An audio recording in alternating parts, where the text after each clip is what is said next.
হুট করে যখন আমরা রাস্তার ভিতরে রওনা দিলাম, আমি আমার বাম পাশে লুকিং গ্লাসে দেখতেছি আমার ডেড বডি রাস্তায় পড়ে আছে। গাড়ির যে বহন করতেছি আমি, এই ডেড বডিটাই বাম পাশে লুকিং গ্লাসে দেখতেছি পিছনে পড়ে আছে।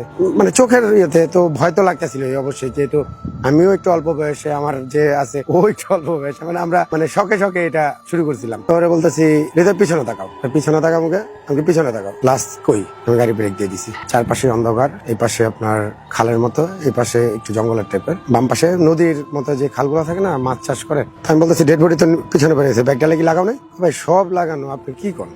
ডেড বডি আছে। মিররে দেখলাম ডেড বডি আর দেখতেছি না। ওই হৃদয় বলতেছে ভাই নামবো? আমি না, নামা লাগবে না, নামলে হয়তো ঝামেলা হতে পারে, চল আল্লাহর নাম নিয়ে রওনা দিই। কিছু দূর যাওয়ার পরে দূর থেকে দেখতেছি একটা মানুষ ক্রসিং করতেছে। তো লম্বা একটা সরু রাস্তার ভিতরে যখন একটা মানুষ এই পার থেকে এই পার যায়, বোঝা যায়। আর যখন আমি কাছে গেছি তখন দেখতেছি মানুষটা নাই। ডান পাশে তাকাই দেখি যে এই পাশেও খাল, এ পাশেও খাল। তো মানুষটা এই পার থেকে এই পার যাওয়ার পরে কোথায় গেল? এটা আপনার মাওয়ার পরে ফরিদপুর রাস্তার এই ঝামেলাগুলো হচ্ছিল। এটা দেখার পরে হৃদয় দেখছে ভাই একটা মানুষ পার হয়েছে, আমিও দেখছি। হৃদয় বলতেছে ভাই মানুষটা কই গেল?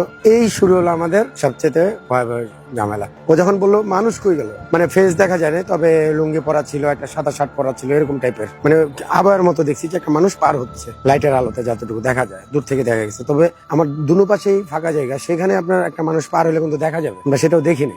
আমরা আবার রওনা দিই। এর ভিতরে আমাদের সূরা কালাম যা পড়ার পড়তেছি, আবার আমাদের যে MP3 প্লেয়ার আছে ওটার ভিতরে আমরা আরবি সূরা ছেড়ে দিছি। তখন ভয় পাই নাই বলতে ভুল হবে, তখন ভয় পাইছি। তারপরে ওরকম ভয়টা পাই নাই যে ভয়টা আমরা শেষ ফিনিশিং এ পেয়েছি। রওনা দিই। কিছু দূর যাওয়ার পরে এমন একটা রাস্তার ভিতরে গাড়িটা বন্ধ হয় যা বলার বাইরে। ঠাস করে আপনার সামনের বাম পাশের চাকা ব্রাস্ট হয়ে গেছে। আর সামনের চাকা ব্রাস্ট হওয়া সবচেয়ে গাড়ি কন্ট্রোল করা খুব টাফ। আমি ব্রেকও দিতে পারতেছি না, ব্রেক দিলে গাড়ি পল্টি খেতে পারে। তো আস্তে আস্তে আস্তে আস্তে আস্তে আস্তে ওই স্পিডেই আস্তে আস্তে আস্তে আস্তে ব্রেক হলো গাড়িটা। যখন জক চেঞ্জ করার জন্য বের করছি যে হৃদয় চাকা বের করো। আরেকটা জিনিস বলে, আমাদের অ্যাম্বুলেন্সে কিন্তু দুইটা চাকা থাকে এক্সট্রা, অনেক সময় তিনটা চাকা অনেকের কাছে থাকে যারা লাশ বাহী গাড়ি টানে। দুই তিনটা চাকা রাখার উদ্দেশ্য হচ্ছে আমাদের যদি গোসল করে আমরা লাশ গুলা নেই তাহলে ভালো, যে ডেড বডিটা গোসল করে উঠাই ভালো, আর যদি গোসল করে না উঠাই একটু রাস্তা